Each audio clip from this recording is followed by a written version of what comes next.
कृष्णाय वासुदेवाय हरे परमात्मने प्रणतक्लेशनाशाय गोविन्दाय नमो नमः। नारायणं नमस्कृत्य नरं चैव नरोत्तमं देवीं सरस्वतीं व्यासं ततो जयतीश्वरी। प्रह्लादनाथ पराशर पुंडरीक व्यासांबरी शौनक भीष्मदासना रुक्मांगदाभीषणादि पुण्यानिमानि परं भागवतान् नमामि। सीतानाथ समारंभां श्रीरामानन्दादिमध्यमाम् अस्मदाचार्यपर्यन्तां वन्दे परम्परां। गुरुर्ब्रह्मा गुरुर्देवो महेश्वरः साक्षात् परब्रह्म तस्मै श्री नमः। चार युवन में भक्त थे तिनके पद की धूली सर्व सुशिर धरि राखो मेरी जीवन।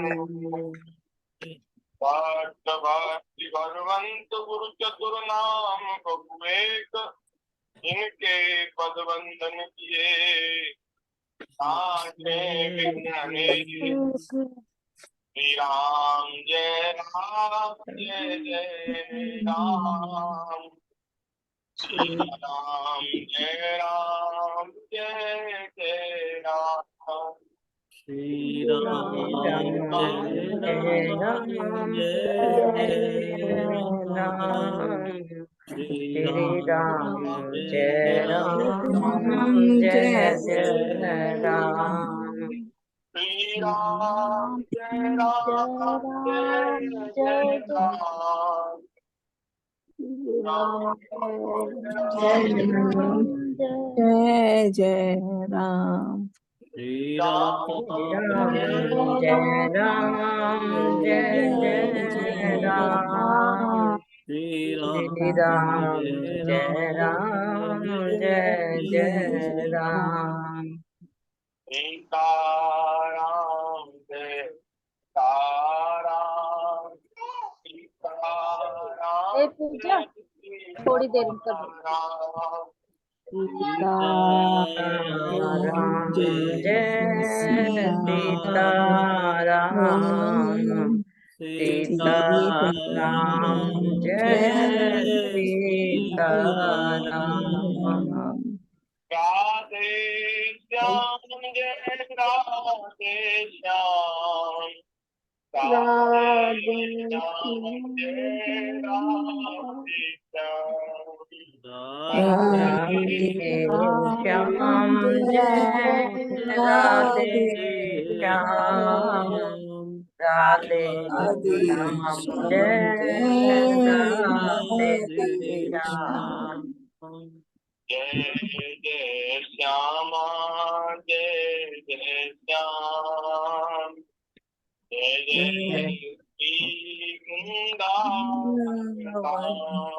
जय जय श्याम जय श्याम। जय श्री वृंदावन धाम। जय जय श्यामा जय जय श्याम।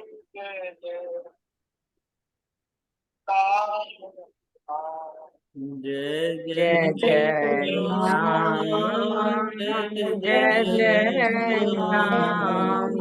जय जय श्री वृंदावन धाम। जय गौ माता जय गोपाल। जय गौ माता जय गोपाल। जय गौ माता जय गोपाल जय जय श्री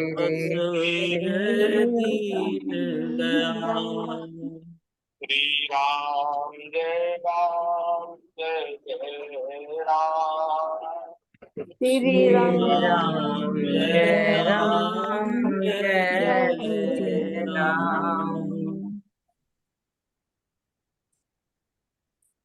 श्री राम जय राम जय जय राम। श्री राम जय राम जय जय राम। श्री राम जय राम जय जय राम सीता रामचंद्र भगवान की जय जय श्री वृंदावन बिहारी लाल लाल की जय जय श्री रामकृष्ण भगवान की जय। राधा कृष्ण भगवान की जय ब्रह्मंडल धाम की जय। की जय वृंदावन धाम की जय। की जय जय यमुना महारानी की जय जय गिरिराज महाराज की जय। अज की जय श्रीमद् भागवत भगवान पुराण की जय जय सुखदेव जी महाराज राज की जय श्री परीक्षित जी महाराज की जय। की जय जय श्री वेद व्यास जी महाराज राज की जय श्री सर्वदेव भगवान की जय। की जय जय संतन की जय। जय सब हरि भक्तन की जय। जय जय जय श्री राम राम जय श्री सीताराम। हर हर महादेव। महादेव नारायण नारायण नारायण। हरि शरणम भक्तवांछा कल्पतरु भक्त वत्सल शरणागत वत्सल दीन बंधु दया सिंधु असंख्य कल्याण गुणगण मिले अकारण करुणालय सच्चिदानंद घन मुक्ति आनंद कंद भगवान श्री वृंदावन बिहारिणी बिहारी जी की महती कृपा करुणा से हम सभी को श्रीमद् भागवत जी की मंगलमयी रसमयी कथा श्रवण करने का परम दुर्लभ सौभाग्य प्राप्त हो रहा है।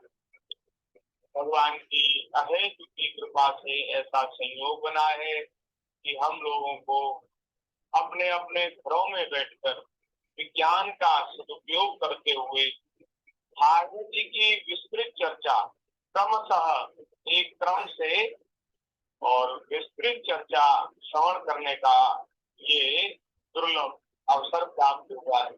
ठाकुर जी की बड़ी कृपा है। हम सब लोग बड़े सौभाग्यशाली। इतनी सुंदर सुंदर कथाएं हैं, इतनी अच्छी अच्छी कथाएं हैं। भैया वाणी की सार्थकता, वाणी की पवित्रता, भगवान की कथा, भगवान के गुणों का गान करने से ठाकुर जी के इतने सुंदर सुंदर चरित्र हैं, इतने दिव्य गुण हैं। उन गुणों का, लीलाओं का, भगवान के नाम का उच्चारण वाणी से करने से ही वाणी पवित्र होती है और वाणी सार्थक होती है। ये जीव क्यों बनाई? जीव बनाई भगवान के गुणों का गान करने।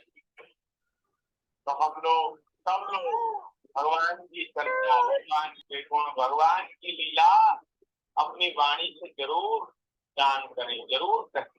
हम जो सुनते हैं, हमने जो सुना उसको दूसरे भक्तों से कहें, जो दूसरे श्रवण करने के जो इच्छुक हैं, ऐसे जो भगवान की कथा में श्रद्धा रखने वाले जो लोग हैं, उनसे कहना चाहिए, उनसे सुनाना चाहिए। तो हम तो महाराज क्या कहें, कुछ कहने के अधिकारी नहीं, कुछ कहने लायक नहीं, लेकिन फिर भी ठाकुर जी ने हमको इस योग की समझा, इस बात को समझा कि हमें नित्य ही भगवान की भागवत की चर्चा करने का ये सुंदर अवसर प्राप्त हुआ और आप लोग भी बड़े प्रेम से बड़ी श्रद्धा से सुन रहे हैं। तो आप लोग पहले तो श्रवण करें और फिर आगे भगवान की लीला का कीर्तन करें। जो हम सुनते हैं वो आगे किसी ना किसी एक व्यक्ति को तो कम से कम सुनावे। ये जो एक जो ये क्रम है ये चलता रहना चाहिए। हमने सुना गुरुजनों की, हमने आपको सुनाया, आप सुने तो आप किसी और को सुना, जिससे वाणी पवित्र हो जाए। और कानों की सार्थकता तो भगवान के कथा सुनने में है ही। तो बड़ी सुंदर ये चर्चा हो रही है। कल अजामिलोपाख्यान में भगवान के नाम की जो अपार महिमा का जो वर्णन भागवत जी में किया गया है, भगवान के पार्षदों ने जो वर्णन किया उसकी चर्चा हमने की, बड़ी सुंदर। महाराज कभी कभी ऐसा होता है कि जो बोलने वाला वक्ता होता है ना वो भी फुल फोरम में होता है। कभी कभी ऐसा लगता है कि बैठ के तुरंत बैठने के बाद ही महाराज भगवान की कृपा से, गुरुजनों की कृपा से और ग्रंथ की कृपा से वाणी में महाराज बड़ी सामर्थ आ जाती है और बहुत अच्छी अच्छी बातें अपने आप निकलने लगती बैठते ही। और कभी कभी ऐसा भी होता है कि एक प्रभावी नहीं बन पाता, एक फ्लो ही नहीं बन पाता, कभी कभी ऐसा भी होता है। तो ये सब तो देखो बनाया हुआ है ठाकुर जी का विधान, ये इसमें अपना अपना बस नहीं है कुछ। भगवान चाहे तो बढ़िया से हो जाए काम और ठाकुर जी की इच्छा ना हो तो फिर उसमें रुकावट आती। तो कल बहुत बढ़िया, हमें बड़ा सुख मिला, बहुत आनंद आया। तो आज जो है वहां से आगे जो क्रम है उसका स्मरण कर रहे हैं। श्री वृंदावन बिहारी लाल की जय। तीसरे अध्याय में, छठे स्कंद के तीसरे अध्याय में आज हम प्रवेश कर रहे हैं। राजा परीक्षित जी पूछ रहे हैं सुखदेव जी से, भगवान देवादिदेव धर्मराज के बस में सारे जीव हैं और भगवान के पार्षदों ने उन्हीं की आज्ञा भंग कर दी तथा उनके दूतों को अपमानित कर दिया। जब उनके दूतों ने यमपुरी में जाकर भगवान धर्मराज से अजामिल का वृत्तांत कह सुनाया, तब सब कुछ सुनकर धर्मराज जी ने अपने दूतों से क्या कहा। उन्होंने कुछ तो कहा होगा, दूतों ने कहा जाकर के कि महाराज ऐसा ऐसा हो गया, तो धर्मराज जी ने भी तो कुछ कहा होगा। तो वह आप मुझे सुनाइए ऋषिवर, मैंने पहले यह कभी बात ऐसी नहीं सुनी कि किसी ने किसी भी कारण से धर्मराज के शासन का उल्लंघन किया हो। यमदूत आए हो किसी को लेने और उसको लेने लिए बिना रह गए हो, छोड़ गए हो, किसी ने उनके कार्य में बाधा डाल दी हो, ऐसा मैंने कभी नहीं सुना। भगवान इस विषय में लोग बहुत संदेह करेंगे और उसका निवारण आपके अतिरिक्त कोई दूसरा कर नहीं सकता, ऐसा मेरा निश्चय है। इसलिए आप ही बता दीजिए कि महाराज कैसे हुआ। यमदूतों ने जाकर के कहा तो यमराज जी ने क्या कहा। सुखदेव जी ने कहा, परीक्षित, जब भगवान के पार्षदों ने यमदूतों को खाली हाथ लौटा दिया तब उन लोगों ने संयमनीपुरी के स्वामी और अपने शासक यमराज जी के पास जाकर निवेदन किया। यमदूतों ने कहा, प्रभु, संसार के जो जीव हैं वो 3 प्रकार के कर्म करते हैं, पाप, पुण्य अथवा दोनों के मिश्रित। अब महाराज आप हमें ये बताइए कि इन जीवों को उन कर्मों का फल देने वाले शासक संसार में कितने हैं? पाप, पुण्य और मिश्रित कर्मों का फल देने वाले शासक संसार में कितने हैं? यदि एक से अधिक शासक हैं तो किसे सुख मिलेगा, किसे दुख मिलेगा, इसकी व्यवस्था एक सी ना हो सकेगी। फिर तो महाराज बहुत संसार में व्यवस्था भंग हो जाएगी। जब शासक एक से अधिक हो तो कोई अपनी जलाएगा, कोई अपनी चलाएगा, कोई कहीं छूट करेगा। आज जैसे देखो हमारे देश में प्रधानमंत्री तो एक होता है, लेकिन अलग अलग राज्यों के अलग अलग मुख्यमंत्री होते हैं। अब मुख्यमंत्री क्या करते हैं कि अपने अपने राज्य में अलग अलग तरह का कानून, अलग अलग तरह का शासन करते हैं। कोई कोई नई नीति लाते हैं, कोई कुछ नीति लाते हैं, तो अलग अलग तरह का सब हो जाता है। हमारा ऐसा भी होता है कि आपके राज्य में आपकी चलेगी, हमारी नहीं चलेगी, और हमारे राज्य में आपकी नहीं चलेगी, ऐसा होता है। वहाँ महाराज कोई घटना घट जाती है तो दूसरे राज्य के लोग जो वो होते हैं अधिकारी, वो वहाँ हस्तक्षेप नहीं करते। तो अगर एक से अधिक शासक होंगे संसार में, तो फिर महाराज किसकी चले किसकी न चले, इसमें फिर गड़बड़ी हो जाएगी, व्यवस्था बहुत खराब हो जाएगी, और महाराज फिर उनका न्याय ठीक से नहीं हो पाएगा। और अगर एक से अधिक शासन करने वाले हो तो उन शासकों का शासकपना भी नाम मात्र का ही रह जाएगा, वे भी स्वतंत्र नहीं होंगे। जैसे एक सम्राट के अधीन बहुत से नाम मात्र के सामंत होते हैं। महाराज हम तो समझते थे कि अकेले आप ही समस्त प्राणियों और उनके स्वामियों के अधीश्वर हैं। आप ही मनुष्यों के पाप और पुण्य के निर्णायक हैं, दंडदाता हैं, शासक हैं। और अब तक महाराज आपके आज्ञा की अवहेलना कहीं कभी हुई नहीं है। जो दंड आपने निश्चित कर दिया किसी भी प्राणी के लिए, उसको वह दंड मिला है। आपकी आज्ञा उल्लंघन किसी ने की नहीं। लेकिन महाराज आपकी आज्ञा से हम लोग एक पापी को नरक ले जा रहे थे, लेकिन महाराज कुछ दिव्य सिद्ध पुरुष वहां प्रकट हो गए और उन्होंने बलपूर्वक आपके फंदे काट दिए और उस पापी को छुड़ा दिया। हम आपसे उनका रहस्य जानना चाहते हैं, यदि आप हमें सुनने का अधिकारी समझे तो कहें कहो। बड़े ही आश्चर्य की बात है कि इधर तो अजामिल के मुंह से नारायण यह शब्द निकला और उधर वे भगवान के पार्षद। अब ये यमदूत नहीं जान रहे हैं कि वो भगवान के पार्षद हैं, यमदूत कह रहे वो सिद्ध पुरुष।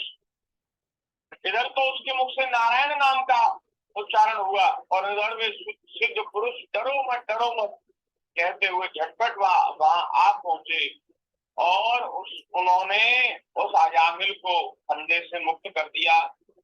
सुखदेव जी कहते हैं जब दूतों ने इस प्रकार प्रश्न किया, दूतों ने क्या प्रश्न किया, बोले महाराज हम तो समझते थे कि एक आप ही शासक हैं, राजा हैं, आपके अलावा कोई दूसरा स्वामी नहीं प्राणियों। लेकिन अब हम आपसे पूछ रहे हैं महाराज आपके अतिरिक्त भी कोई किसी का शासन चलता है यहाँ सृष्टि में, आपके अतिरिक्त भी कोई स्वामी है क्या? तो ये प्रश्न किया। सुखदेव जी कहते हैं जब दूतों ने इस प्रकार प्रश्न किया तब देव शिरोमणि प्रजा के शासक भगवान यमराज ने प्रसन्न होकर भगवान श्री हरि के चरण कमलों का स्मरण करते हुए उनसे कहा, यमराज ने कहा दूतों मेरे अतिरिक्त एक और ही चराचर जगत के स्वामी, तुम तो मुझे ही सब प्राणियों का स्वामी समझते हो, लेकिन मैं स्वामी नहीं हूँ। मैं तो हूँ ना सर्वेश्वर अखिलेश्वर समस्त प्राणियों के ईश्वर परमात्मा का एक छोटा सा सेवक हूँ। उन्हीं में यह संपूर्ण जगत सूत में वस्त्र के समान ओतप्रोत है। उन्हीं के अंश से ब्रह्मा विष्णु महेश जगत की उत्पत्ति स्थिति तथा प्रलय करते हैं, और भी जितने लोकपाल हैं देवता हैं वे भी महाराज उन्हीं की आज्ञा में रहकर सब काम करते हैं। उन्होंने इस सारे जगत को नचे हुए बैल के समान अपने अधीन कर रखा है। श्री धर्मराज जी कह रहे हैं कि दूतों मैं ही नहीं, इंद्र वरुण चंद्रमा अग्नि शंकर वायु सूर्य ब्रह्मा 12 आदित्य विश्व देवता 8 वसु 49 मरुत सिद्ध 11 रुद्र रजोगुण तमोगुण से रहित प्रभु आदि प्रजापति बड़े बड़े देवता ये सब महाराज सत्व प्रधान होने पर भी भगवान के ही अधीन है, उनकी माया के अधीन है तथा भगवान कब क्या किस रूप में करना चाहते हैं इस बात को वे भी नहीं जानते। और दूसरे बातों और दूसरों की तो बात ही क्या है। वे भी नहीं जानते भगवान क्या करना चाहते हैं, उनकी माया क्या कराएगी। वे प्रभु सबके स्वामी हैं, स्वयं परम स्वतंत्र हैं, उनका कोई स्वामी नहीं, वे किसी के अधीन नहीं।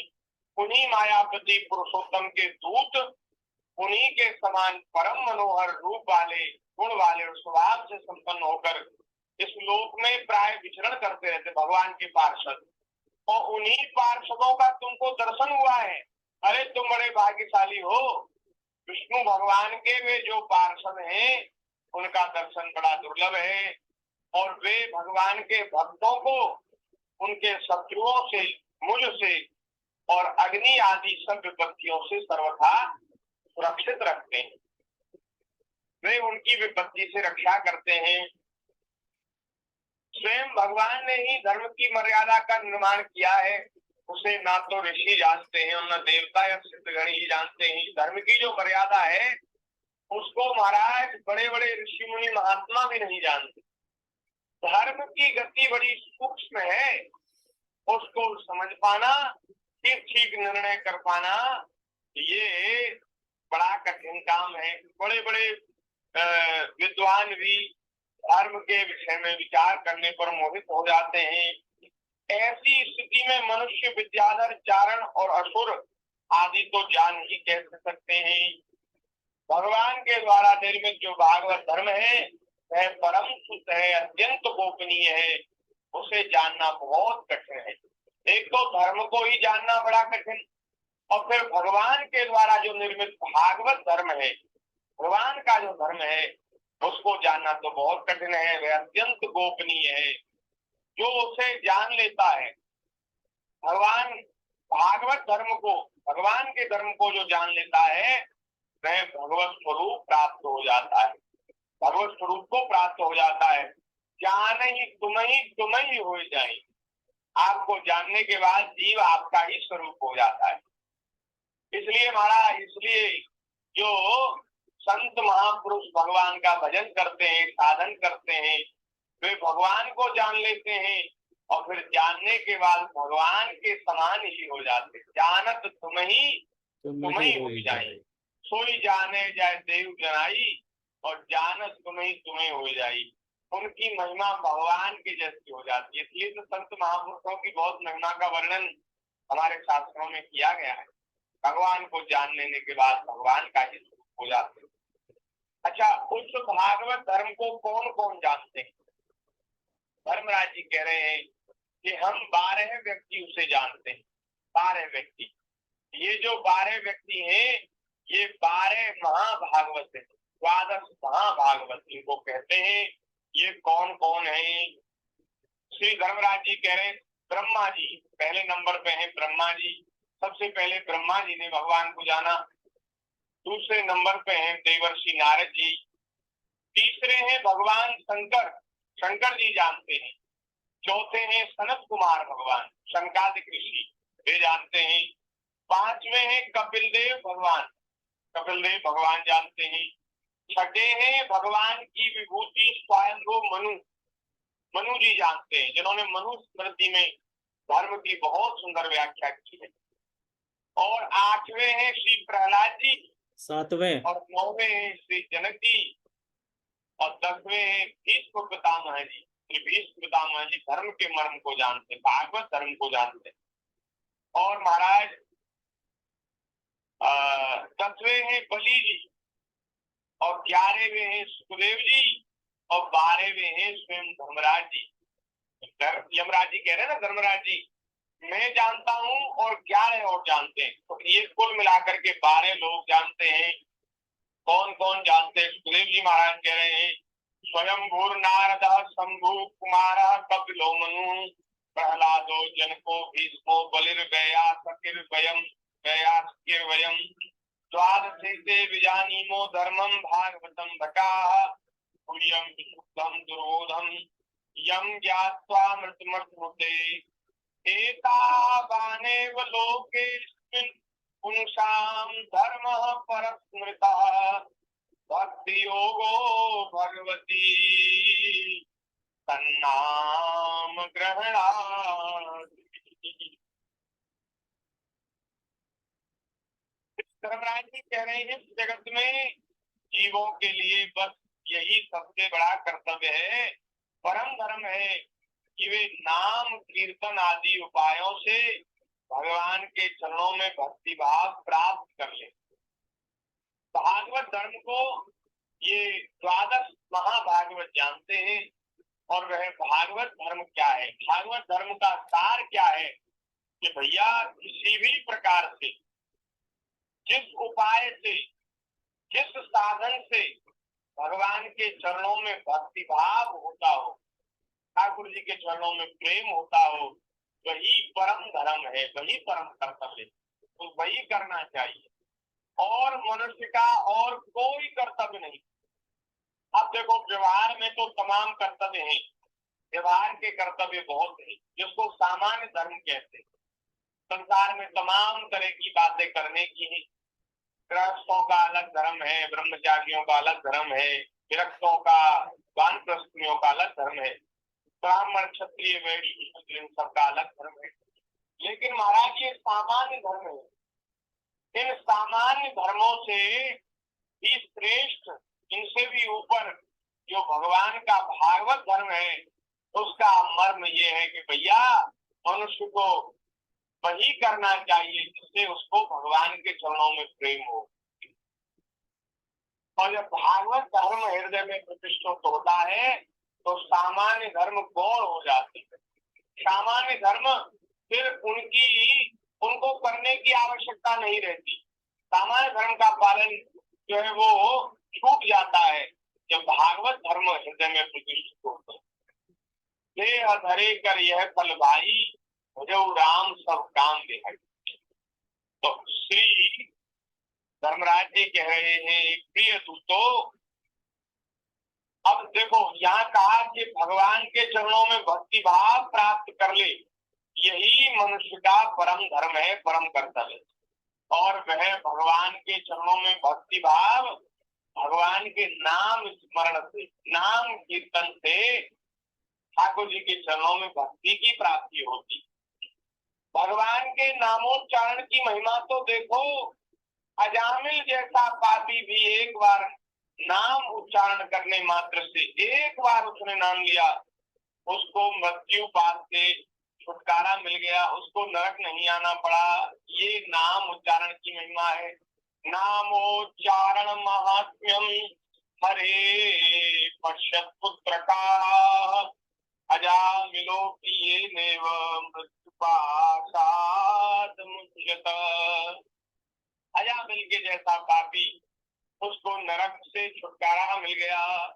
भगवान के गुण लीला और नामों का भली भांति कीर्तन मनुष्य के पापों का सर्वथा विनाश कर देता है।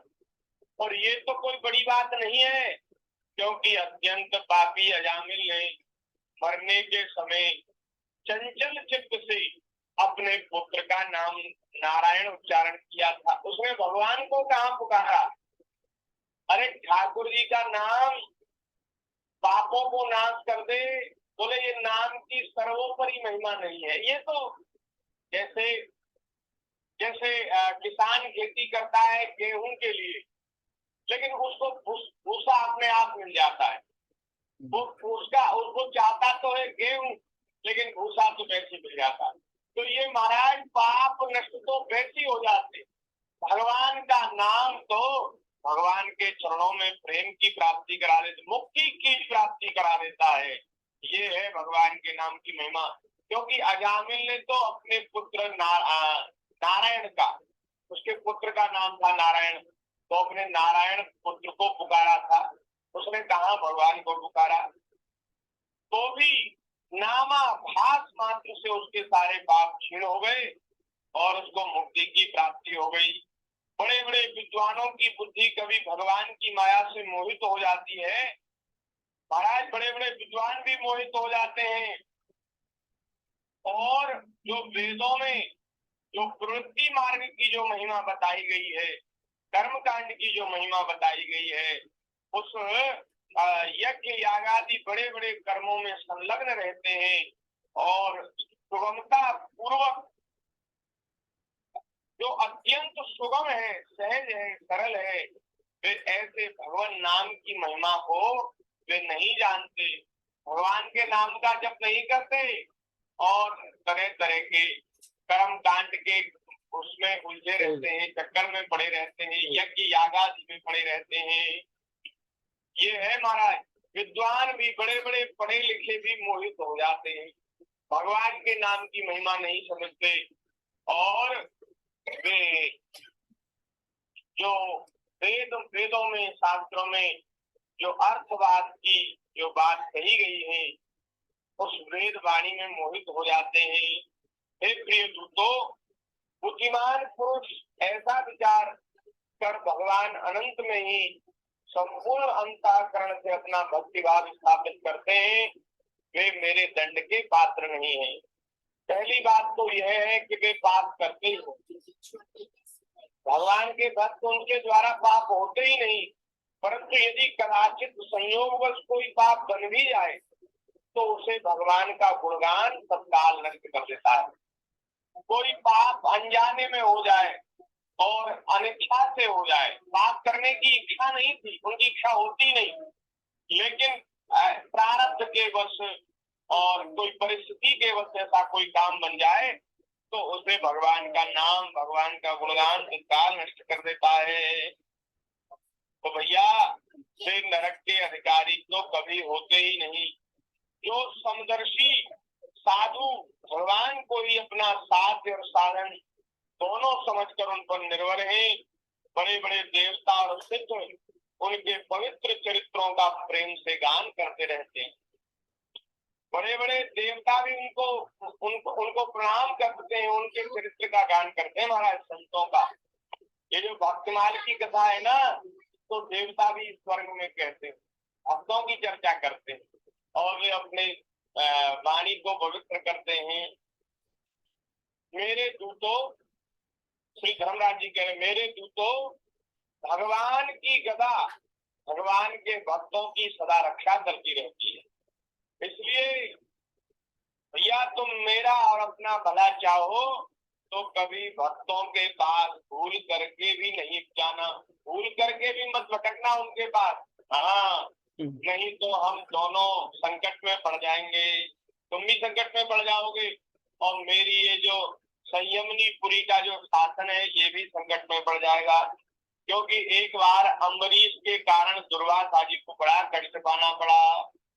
भगवान के भक्त को दंड देने की सामर्थ्य न हमें है और न साक्षात्कार में ही है।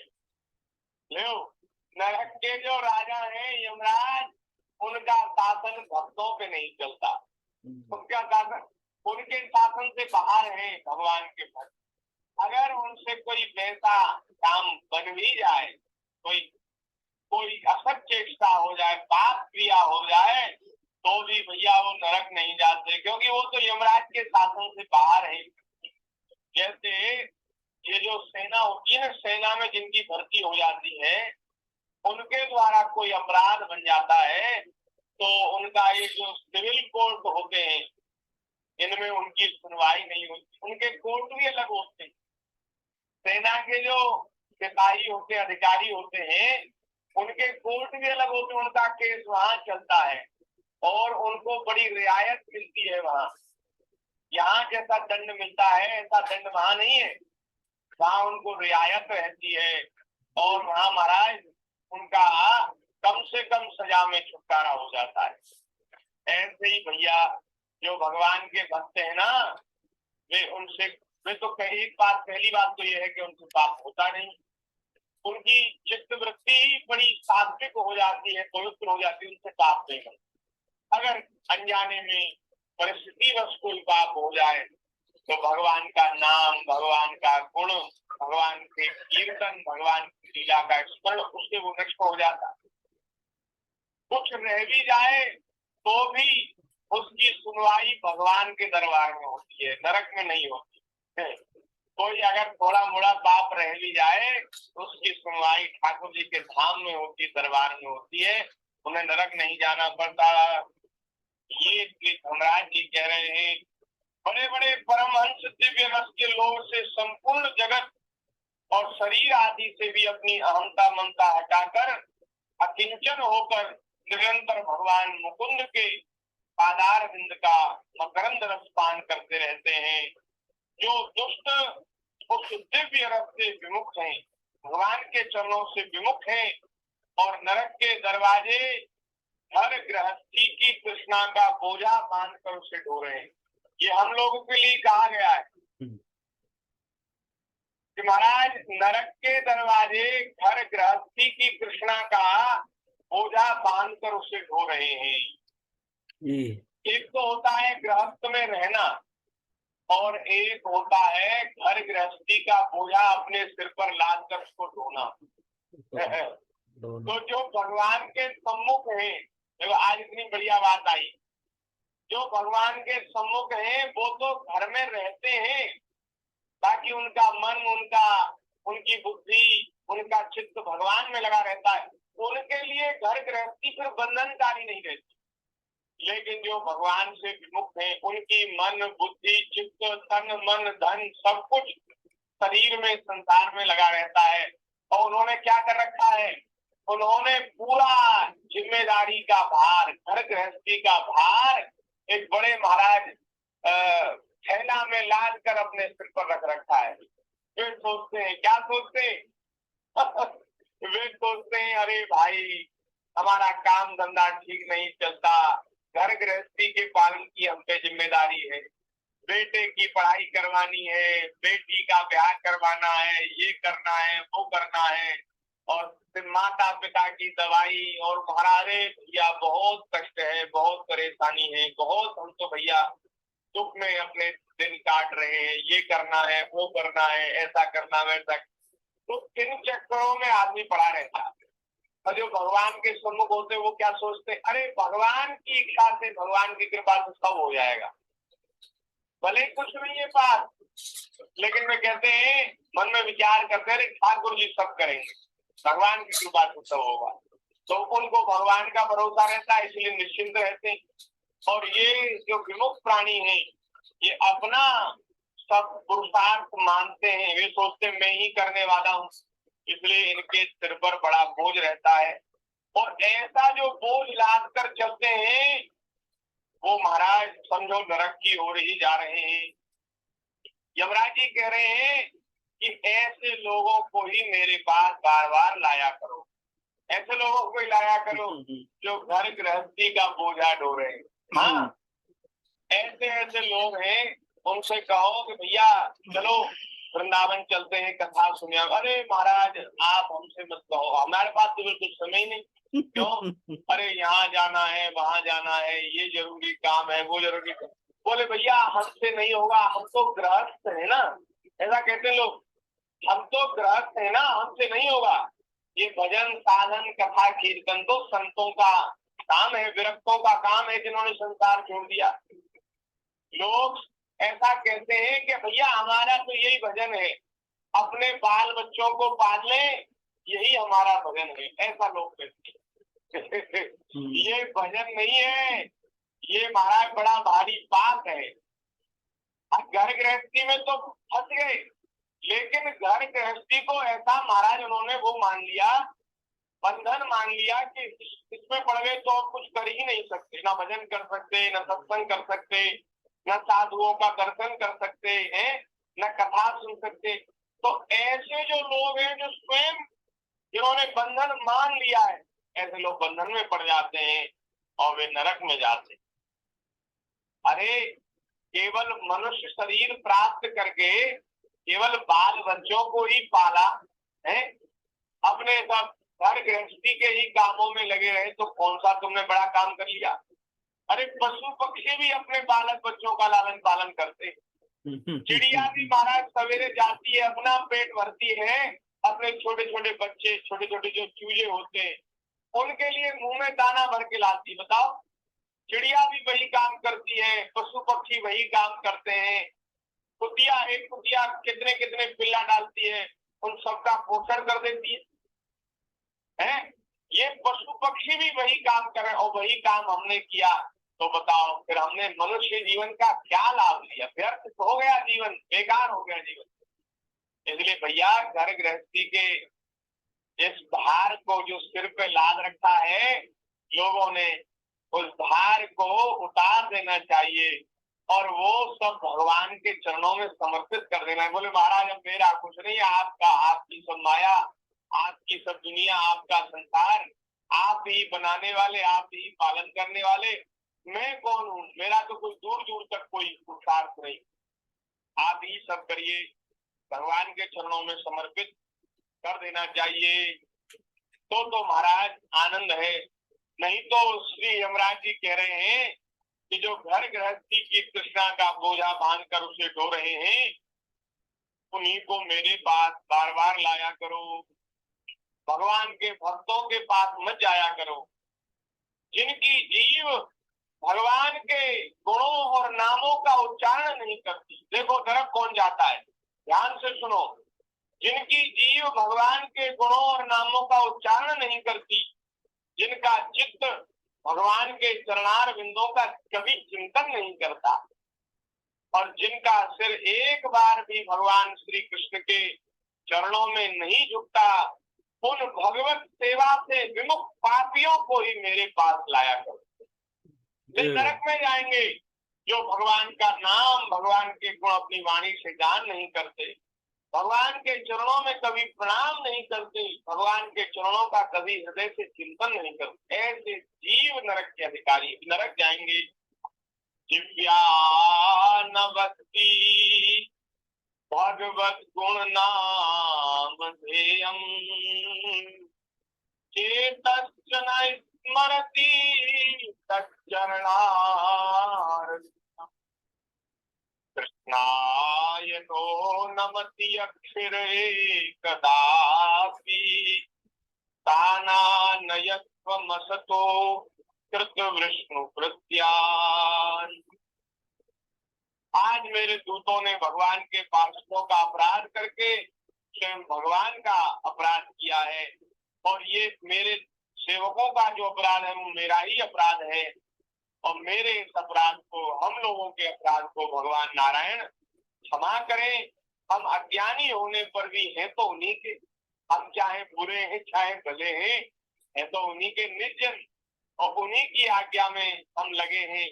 उनकी आज्ञा पालन हम सदैव हाथ जोड़ करके करते रहते हैं। अतः परम महिमान्वित भगवान के लिए यह योग्य है कि वे हमें क्षमा कर दें। मैं उन सर्वांतर्यामी अनंत भगवान को नमस्कार करता हूँ। श्री नारायणाय नमः। श्री धर्मराज जी ने ऐसा कहकर के अपनी वाणी को विराम दिया। सुखदेव जी महाराज कह रहे हैं कि परीक्षित, इसलिए तुमने प्रश्न पूछा था कि पापों का प्रायश्चित कैसे हो, तो पापों का प्रायश्चित कैसे हो, इसी प्रश्न का उत्तर देने में श्री सुखदेव जी ने अजामिलोपाख्यान की कथा सुनाई। अब यहाँ कह रहे हैं कि परीक्षित, तुम ऐसा समझ लो कि बड़े से बड़े पापों का सर्वोत्तम, अंतिम और पाप वासनाओं को भी निर्मूल कर डालने वाला जो प्रायश्चित है वो महाराज क्या है? वो केवल भगवान के गुण, लीला और भगवान के नामों का कीर्तन है। ठाकुर जी के नामों का, लीलाओं का, गुणों का कीर्तन सारे पापों को नष्ट करने वाला है। संकीर्तनम विष्णोर जगन मंगल मंगता महतामपि कौरव्य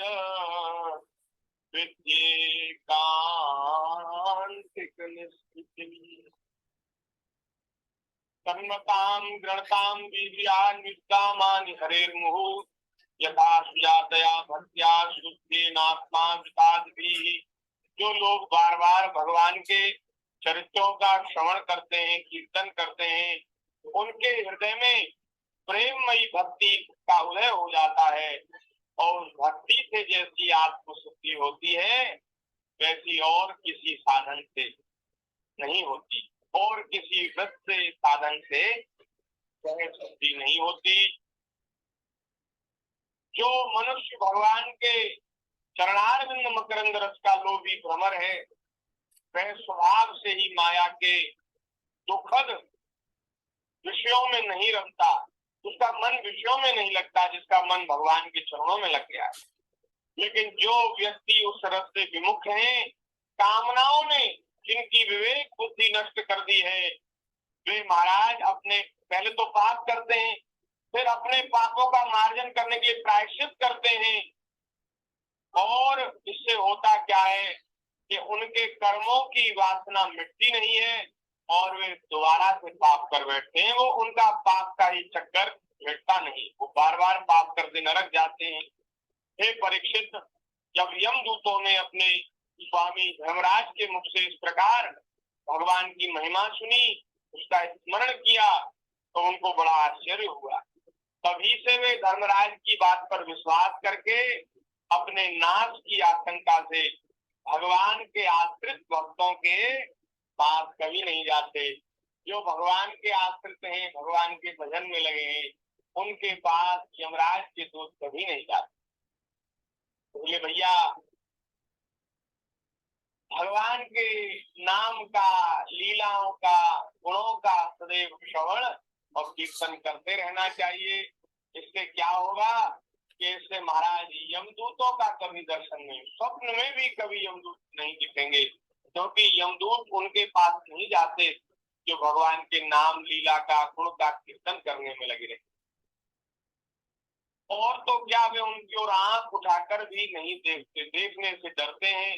हे प्रिय परीक्षित, यह इतिहास परम गोपनीय, अत्यंत रहस्यमय है। ये सबको सुनाने वाला नहीं है, लेकिन हम कलयुगी जी बड़े भाग्यशाली हैं। हाँ, बड़ी रहस्य की बातें, बड़ी गोपनीय बातें जो पहले के युगों में छिपी हुई थी, रहस्य बनी हुई थी, जिनको किसी को बताया नहीं गया था। महाराज, हम कलयुगी जीवों पर कृपा करने के लिए महापुरुषों ने उन बातों को प्रकट कर दिया। हाँ, क्योंकि देखो, हम जो कलयुगी जीव है ना, ये हम लोग ऐसे हैं कि चाहते तो है बहुत लाभ, लेकिन करना कुछ नहीं चाहते। हमारा स्वभाव ऐसा है कि काम तो कम करना पड़े और हमें फायदा ज्यादा हो, लाभ ज्यादा हो। तो अगर ऐसा कोई साधन बता दें जो बड़ा कठिन हो, कठोर हो, तो उसको तो कोई करने वाला ही ना हो। इसलिए जो सरल साधन है, सुगम साधन है, जो अत्यंत रहस्यमय साधन है, जिनके करने से बहुत अधिक लाभ होता है, ऐसे सब साधन महापुरुषों ने कलयुग में प्रकट किए हैं। इसलिए भैया, अब बहुत प्रसन्न हो जाओ मन में, आप लोग खुशी मनाओ कि हम लोगों का जन्म कलयुग में हुआ। ये बातें कलयुग में ही सुनने को मिल रही हैं, ये पहले नहीं थी। बोलिए भक्तवत्सल भगवान की जय। श्री सुखदेव जी महाराज कह रहे हैं कि भैया, एक बार भगवान श्री हरि की पूजा करते समय श्री अगस्त्य जी ने यह चरित्र मुझे सुनाया था। ये परम गोपनीय रहस्यमय है। आज तुम्हारी श्रद्धा देख करके मैंने तुम्हें सुनाया। तो ऐसा कह करके सुखदेव जी ने महाराज इस प्रसंग को पूर्ण किया। यहाँ तीसरा अध्याय भी पूर्ण हो गया है और आगे एक नया प्रसंग है, नया चरित्र है, उसकी चर्चा भगवत कृपा से हम कल करेंगे। आज भगवान के इस नाम की महिमा के प्रकरण को, कितनी सुंदर महिमा नाम की, भगवान के नाम की गाई गई है, आज इसको यहाँ पूर्ण करते हैं। कथा तो यहाँ विराम ले रही है, लेकिन भैया नाम की महिमा हमारे हृदय में सदा सर्वदा के लिए बस जाए। हाँ, भगवान के नाम की महिमा हृदय में बैठ जाए। हम लोग करते क्या है, सुनते ही सुनते हैं, करते नहीं है।